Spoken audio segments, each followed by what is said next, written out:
to build a connection with someone who you can't meet quite yet in person. So I'm dating coach Hayley Quinn, and I'm here to present this coaching video to you on behalf of Match.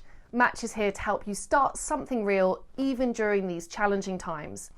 So something that you might be focusing on right now is, if I can't physically meet this person, how am I going to build that strength of connection with them? How do I communicate in a way that's really effective to getting to know them?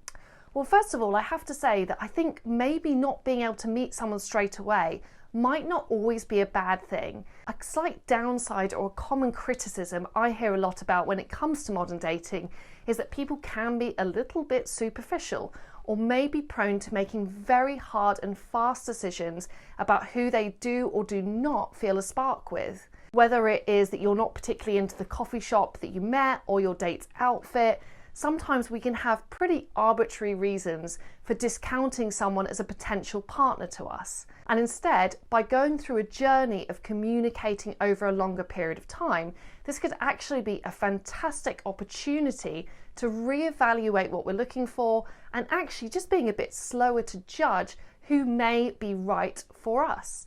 And I, of course, want to encourage you to make the best decisions possible. So how do you make your conversations and your communication online more purposeful and better at building connections with people? Well, first of all, we really want to ditch the small talk and exit just being an interviewer when we're communicating with people. An interviewer is someone who asks loads of questions when they first meet someone. Now, I understand that often asking questions about someone and small talk, particularly in our culture, it can just feel like a polite way to get to know someone. However, if you end up stringing too many questions together that you actually don't really care about the answers to, the conversation can quickly become staid, boring, and actually not really showcase your personal qualities or give the other person the opportunity to demonstrate who they are to you. So an example of this would be if you get onto the topic of work and you ask someone, how long have you been working at that place? Or how far away is your office normally from where you are? When we get into these questions where a number is the response, we're not really getting quality information that is relevant to the person about how they feel about their life. So I would suggest you swap out those interviewer style questions and instead really focus on asking big questions and questions that you truly care about. So that could be, what motivated you to get started at your job? What are you really passionate about? What's the first thing you're going to do as soon as lockdown is lifted? By asking bigger, more expansive and purposeful questions, we're going to have more meaningful conversations with people. If we have more meaningful conversations, people are also going to be more able to recognize how interesting you are as a person. Secondly, another great technique to build better communication when you're talking to someone is to understand that the other person is going to feel more able and ready to open up when you have first opened up yourself. So you might want to get this reciprocation and this ball rolling in the conversation by sharing information about you. That could be sharing, of course, what your dream is to do as soon as lockdown is lifted, or it could be talking to a person about how you feel in the present moment.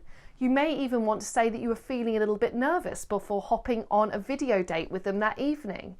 Anything that breaks down the formality and helps you to share how you're actually feeling is going to first of all make the other person feel at ease, and of course by you being more authentic and more yourself is also going to really help you to look out for those people who are responsive to you and who are a great match for you. Finally, don't forget to use humour during this period of time. If anything, whilst lots of things about the scenario that we're in at the moment aren't funny, if we can use humour, it's a fantastic way to show playfulness and to really bond and connect with people.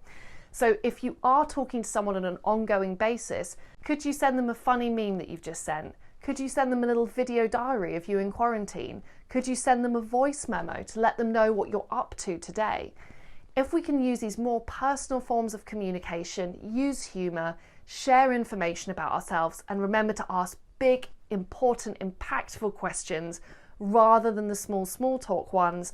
We're going to really break down those barriers and communicate and connect with people even if we can't meet them in real life. So I'm dating coach Hayley Quinn. This has been a video on behalf of Match. I hope it's given you some useful tools about how you can build better conversations online, and I'll be back again soon with another video.